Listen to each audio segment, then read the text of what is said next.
Welcome to GSR Maths Academy. Now we are going to discuss about the next problem. Let us observe this question. A is equal to 4x square plus 4y square minus 6xy and B is equal to 6x square plus 4y square plus 6xy. C is equal to 4y square plus 4xy minus 2x square. Then we are asked to find out that A minus of B minus C. A minus of B minus C. Firstly, let us find out the value of B minus C. We are going to find out the value of B minus C. So, B minus C. First, let us write B. B is equal to 6x square plus 4y square plus 6xy minus of C is what? 4y square plus 4xy minus 2x square.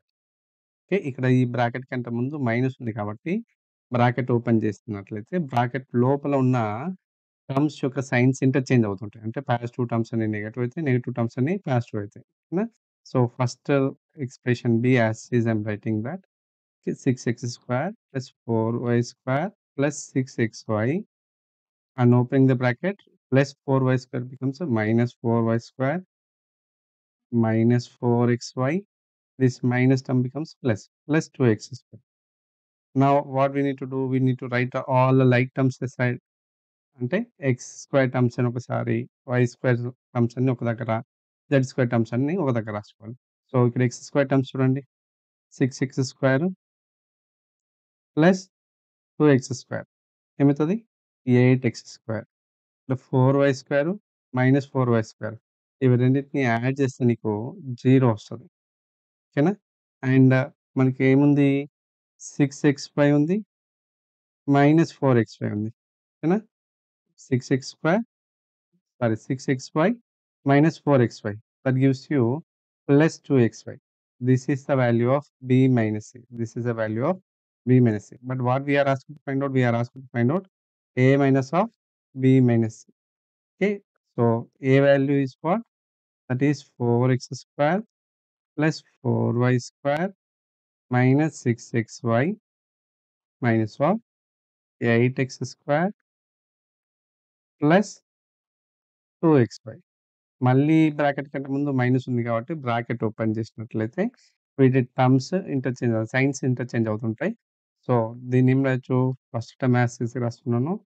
First expression A as టీజ్‌గా రాస్తున్నాను. 4x square plus 4y square minus 6xy and opening the bracket minus 8x square minus 2xy. మళ్ళీ ఇప్పుడు X square terms చూడండి. 4x square minus 8x square. వీటిని subtract చేస్తే నీకు minus 4x square వస్తుంది.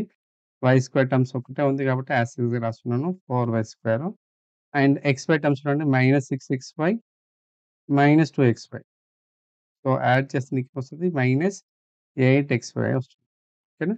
So, దీంట్లో ఆప్షన్స్‌లో ఏముంది? ఫస్ట్ ఆప్షన్ అనేది కరెక్ట్ ఆన్సర్ అయితది. ఓకేనా? So, next one. ఓకే. క్రింది వానిలో దేనితో ఏకైక త్రిభుజం సాధ్యపడదు? ఓకేనా? ఇచ్చిన వాటిలో దేనితో ఏకైక త్రిభుజం పాసిబుల్ కాదు అంటున్నారు. Unique triangle cannot be possible by using this. Okay. Once observe this first option. First option 3 భుజాల కొలతలు ఇచ్చినప్పుడు మనం ఏకైక త్రిభుజం పాసిబుల్ అవుతుంది. కొలతలు ఇచ్చినప్పుడు ఒకే రకమైన ట్రయాంగిల్ వస్తుంది. నెక్స్ట్ ఒక భుజము కొలత మరియు 2 కోణాలు ఇచ్చినప్పుడు కూడా మనకు పాసిబుల్ అవుతుంది. ఇక్కడ చూడండి థర్డ్ వన్ 3 కోణాల కొలతలు ఇచ్చినప్పుడు ఏకైక త్రిభుజం పాసిబుల్ అవుతుందా? అంటే ఇక్కడ కాదు. ఎందుకంటే ఈక్విలేటరల్ ట్రయాంగిల్ తీసుకున్నట్లయితే దాంట్లో అన్ని యాంగిల్స్ 60 డిగ్రీస్ ఉంటాయి.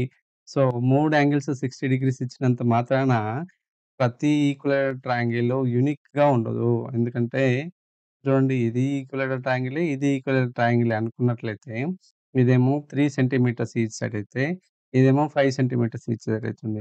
నేను 60 డిగ్రీస్ అని 3 యాంగిల్స్ 60 డిగ్రీస్ అని ఇచ్చాను గానీ ట్రయాంగిల్ యొక్క సైడ్స్ మెన్షన్ చేయనంత వరకి మనకు యూనిక్ ట్రయాంగిల్ రాదు. సో, దీనికి కరెక్ట్ ఆన్సర్ ఏమవుతుంది? థర్డ్ ఆప్షన్ అవుతుంది. ఓకేనా? So, see the next one. Okay. Next question చూడండి. ఓకే.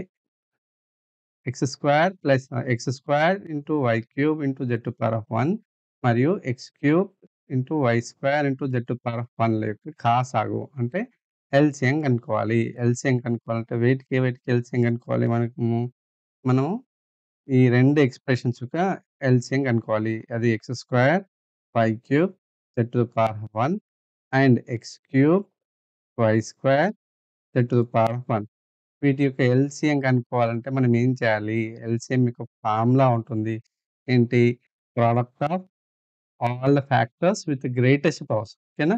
దీంట్లో ఉన్న అన్ని ఫ్యాక్టర్స్ ఏమేమి ఉన్నాయి? దీంట్లో x ఒక ఫ్యాక్టరు, y ఒక factor, z factor. x, y, z. So, x into y into z రాసేసుకొని దీంట్లో ఈ రెండిటిలో ఈ x యొక్క హైయెస్ట్ పవర్ ఏంది? ఇక్కడ x పవర్ ఎంత? 2. ఇక్కడ x పవర్ ఎంత? 3. ఏది పెద్దది? 3 కాబట్టి పవర్ 3 తీసుకోవాలి. అట్లా. నెక్స్ట్ ఇక్కడ y పవర్స్ చూడాలి. ఇది 3, 2 పెద్దదేది 3 కాబట్టి 3 తీసుకున్నాను. z పవర్స్ రెండిట్లలో సేమ్ ఉంది కాబట్టి అలా తీసుకున్నాను. అంటే దీని ఆన్సర్ ఏమైతది? x³ y³ z⁴ x³ y³ z⁴ అంటే సెకండ్ ఆప్షన్ అయితే కరెక్ట్ ఆన్సర్.